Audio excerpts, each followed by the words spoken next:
Thank you.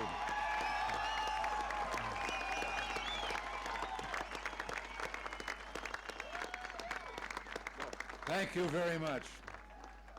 Chancellor Kohl, Governing Mayor Deepkin, ladies and gentlemen, 24 years ago, President John F. Kennedy visited Berlin. And speaking to the people of this city and the world at the City Hall, well, since then, 2 other presidents have come, each in his turn, to Berlin. And today, I myself make my second visit to your city.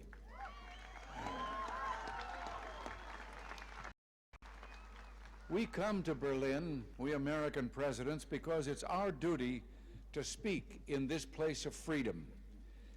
But I must confess, we're drawn here by other things as well, by the feeling of history in this city, more than 500 years older than our own nation, by the beauty of the Grunwald and the Tiergarten, most of all, by your courage and determination.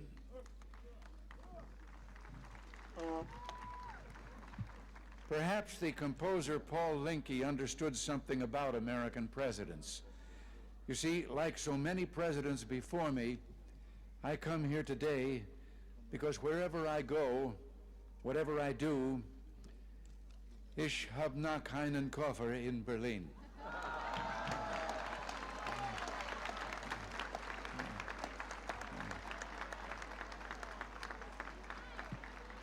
Our gathering today is broadcast throughout Western Europe and North America. I understand that it is being seen and heard as well in the East. To those listening throughout Eastern Europe, I extend my warmest greetings and the goodwill of the American people. To those listening in East Berlin, a special word. Although I cannot be with you, I address my remarks to you just as surely as to those standing here before me. For I join you, as I join your fellow countrymen in the West, in this firm, this unalterable belief, es gibt nur ein Berlin.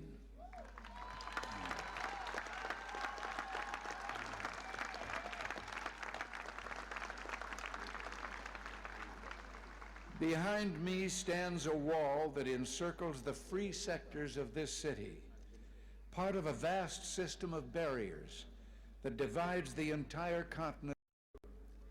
From the Baltic south, those barriers cut across Germany in a gash of barbed wire, concrete, dog runs, and guard towers. Farther south, there may be no visible, no obvious wall, but there remain armed guards and checkpoints all the same. Still a restriction on the right to travel. Still an instrument to impose upon ordinary men and women the will of a totalitarian state. Yet it is here in Berlin where the wall emerges most clearly. Here, cutting across your city, where the news photo and the television screen have imprinted this brutal division of a continent upon the mind of the world. Standing before the Brandenburg Gate, every man is a German, separated from his fellow men.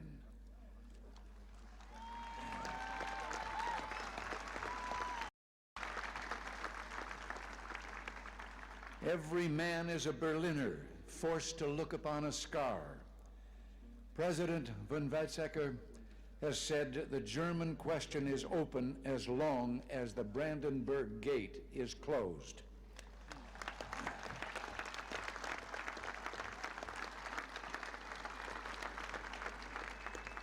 But today I say, as long as this gate is closed, as long as this scar of a wall is permitted to stand, it is not the German question alone that remains open, but the question of freedom for all mankind.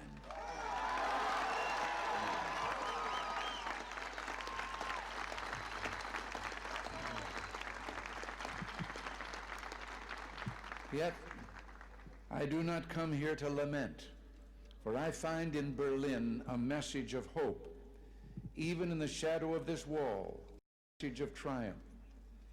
In this season of spring in 1945, the people of Berlin emerged from their air raid shelters to find devastation. Thousands of miles away, the people of the United States reached out to help.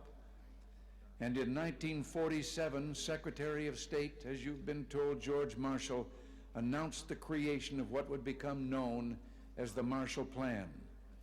Speaking precisely 40 years ago this month, he said, "Our policy is directed not against any country or doctrine, but against hunger, poverty, desperation, and chaos."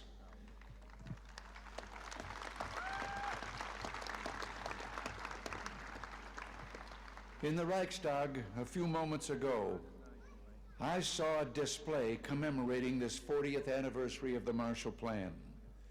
I was struck by the sign on a burnt-out, gutted structure that was being rebuilt. I understand that Berliners of my own generation can remember seeing signs like it dotted throughout the western sectors of the city. The sign read simply, "The Marshall Plan is helping here to strengthen the free world."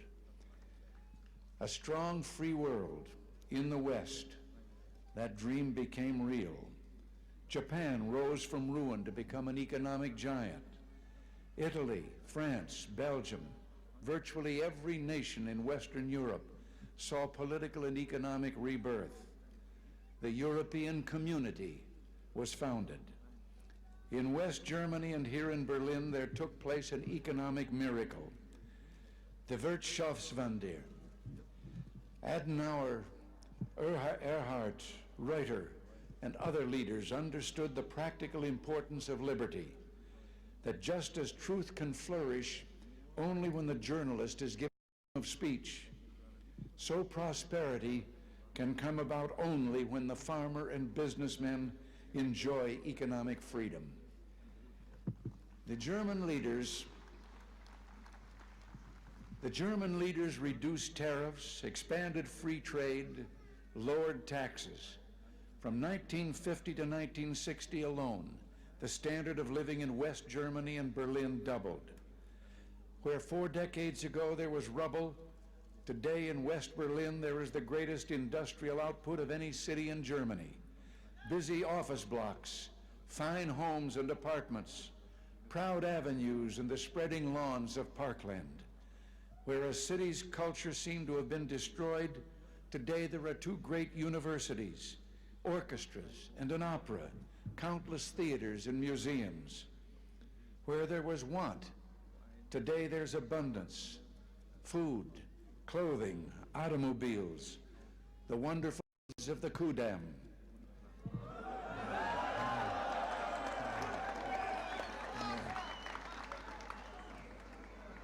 From devastation, from utter ruin, you Berliners have in freedom rebuilt a city that once again ranks as one of the greatest on earth. And the Soviets may have had other plans, but my friends, there were a few things the Soviets didn't count on. Berliner Herz, Berliner Humor, ja und Berliner Schnauzer.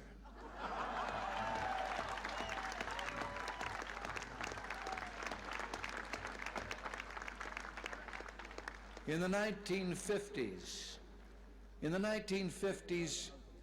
Khrushchev predicted, "We will bury you." But in the West today, we see a free world that has achieved a level of prosperity and being unprecedented in all human history. In the communist world, we see failure, technological backwardness, declining standards of health, even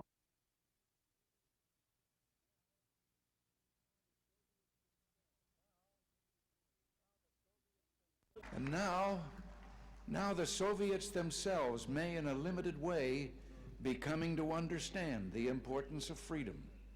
We hear much from Moscow about a new policy of reform and openness.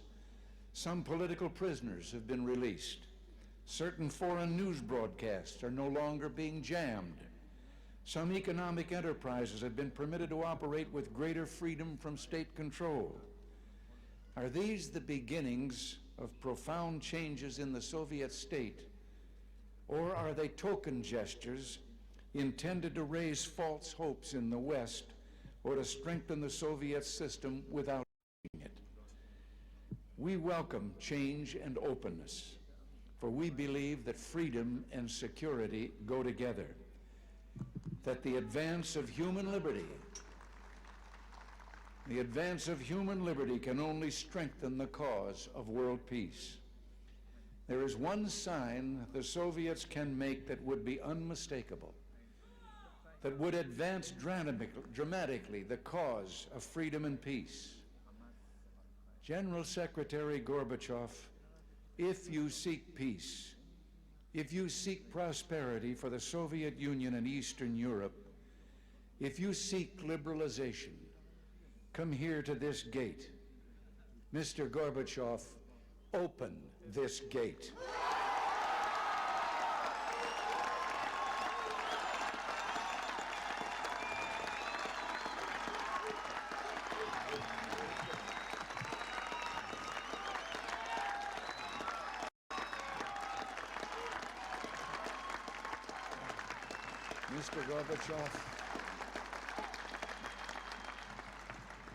Mr. Gorbachev, tear down this wall.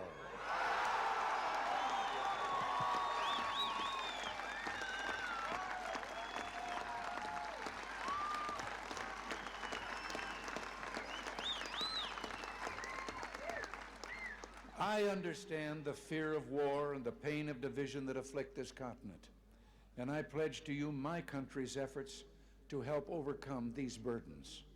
To be sure, we in the West must resist Soviet expansion. So we must maintain defenses of unassailable strength. Yet we seek peace, so we must strive to reduce arms on both sides. Beginning 10 years ago, the Soviets challenged the Western alliance with a grave new threat. Hundreds of new and deadly SS-20 nuclear missiles capable of striking every capital in Europe. The Western alliance responded by committing itself to a counter-deployment. Unless the Soviets agreed to negotiate a better solution, namely the elimination of such weapons on both sides, for many months, the Soviets refused to bargain in earnestness. As the alliance in turn prepared to go forward with its counter-deployment, there were difficult days of protests, like those during my 1982 visit to this city. And the Soviets later walked away from the table. But through it all, the alliance held firm. And I invite those who protested then, I invite those who protest today to mark this fact. Because we remain strong, the Soviets came back to the table.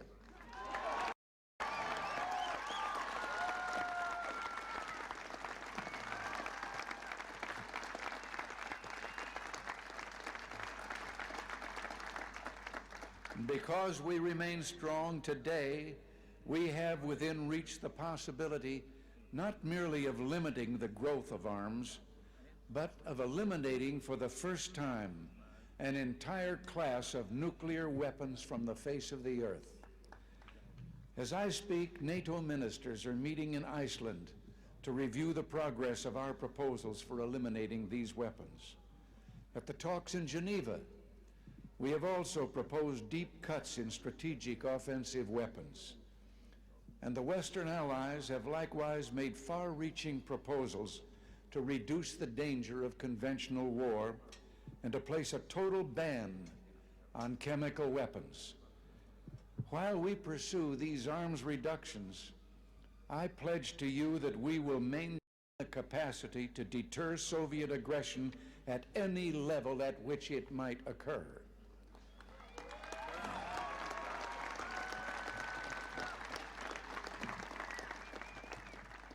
And in cooperation with many of our allies, the United States is pursuing the Strategic Defense Initiative, research to base deterrence not on the threat of offensive retaliation, but on defenses that truly defend, on systems, in short, that will not target populations, but shield them. By these means, we seek to increase the safety of Europe and all the world. But we must remember a crucial fact. East and West do not mistrust each other because we're armed. We're armed because we mistrust each other.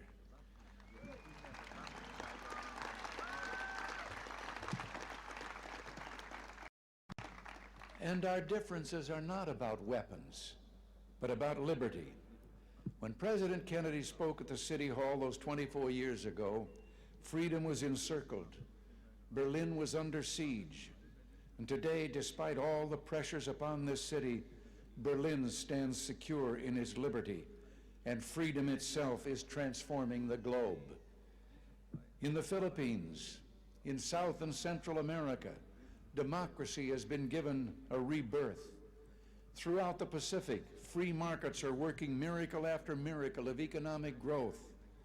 In the industrialized nations, a technological revolution is taking place, a revolution marked by rapid, dramatic advances in computers and telecommunications.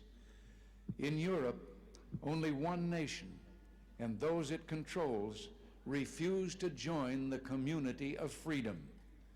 Yet in this age of redoubled economic growth, of information and innovation, the Soviet Union faces a choice. It must make fundamental changes, or it will become obsolete.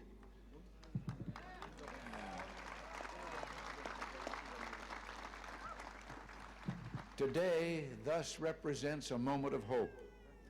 We in the West stand ready to cooperate with the East to promote true openness, to break down barriers that separate people, to create a safer, freer world. And surely there is no better place than Berlin, the meeting place of East and West, to make a start.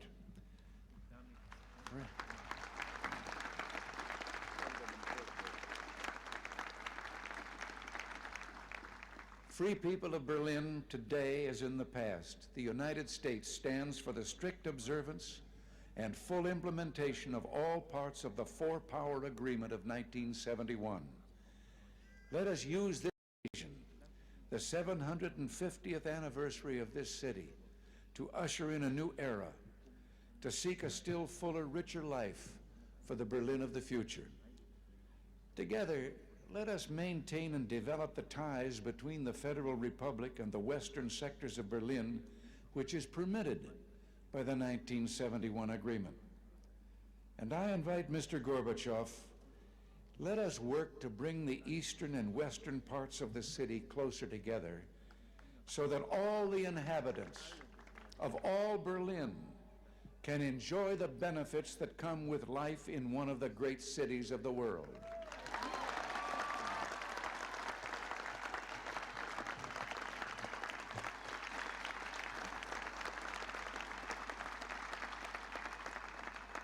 To open Berlin still further to all Europe, East and West, let us expand the vital air access to this city, finding ways of making commercial service to Berlin more convenient, more comfortable, and more economical. We look to the day when West Berlin can become one of the chief aviation hubs in all Central Europe. With our French and British partners, the United States is prepared to help bring international meetings to Berlin. It would be only fitting for Berlin to serve as the site of United Nations meetings, or world conferences on human rights and arms control, or other issues that call for international cooperation.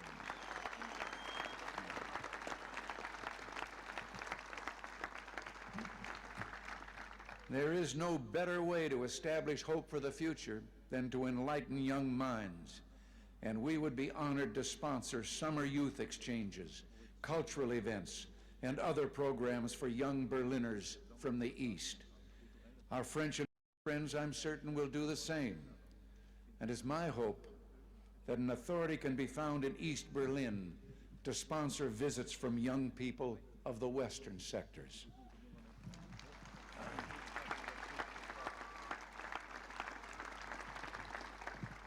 One final proposal, one close to my heart.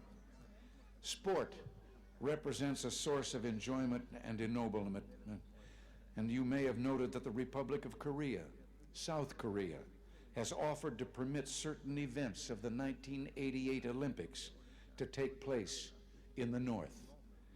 International sports competitions of all kinds could take place in both parts of this city.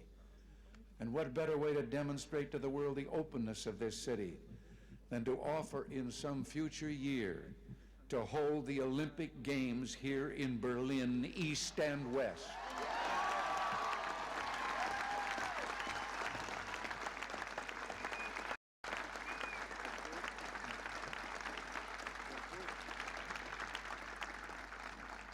In these 4 decades, as I have said, you Berliners have built a great city. You've done so in spite of threats, the Soviet attempts to impose the Eastmark, the blockade. Today, the city thrives in spite of the challenges implicit in the very presence of this wall. What keeps you here? Certainly, there's a great deal to be said for your fortitude, for your defiant courage, but I believe there's something deeper. Something that involves Berlin's whole look and feel and way of life. Not mere sentiment. No one could live long in Berlin without being completely disabused of illusions. Something instead that has seen the difficulties of life in Berlin but chose to accept them. That continues to build this good and proud city in contrast to a surrounding totalitarian presence that refuses to release human energies or aspirations. Something that speaks with a powerful voice of affirmation, that says yes to this city, yes to the future, yes to freedom. In a word, I would submit that what keeps you in Berlin is love.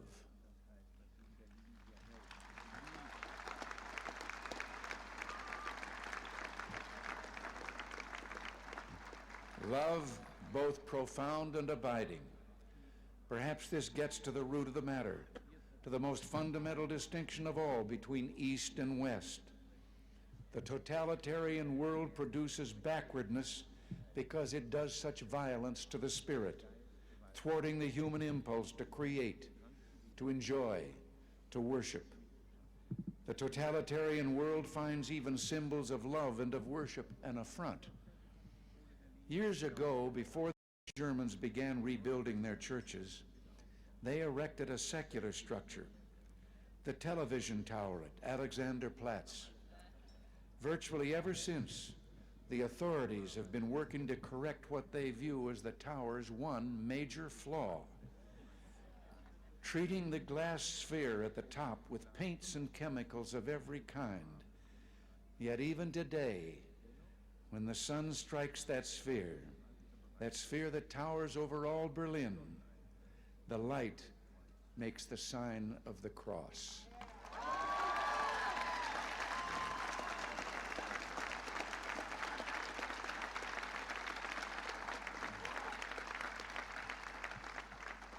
There in Berlin, like the city itself, symbols of love, symbols of worship cannot be suppressed. As I looked out a moment ago from the Reichstag, that embodiment of German unity, I know words crudely spray-painted upon the wall, perhaps by a young Berliner. Quote, "This wall will fall, beliefs become reality."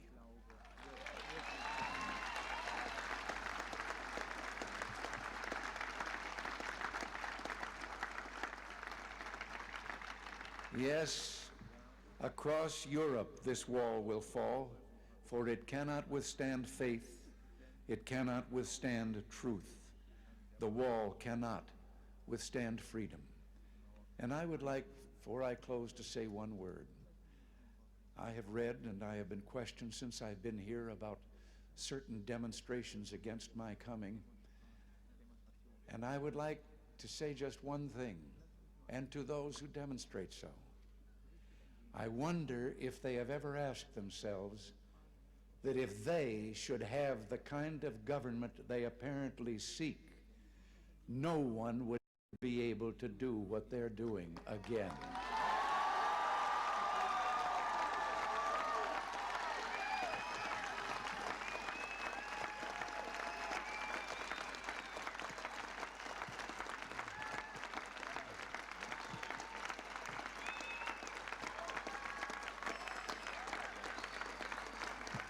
Thank you, and God bless you all. Thank you.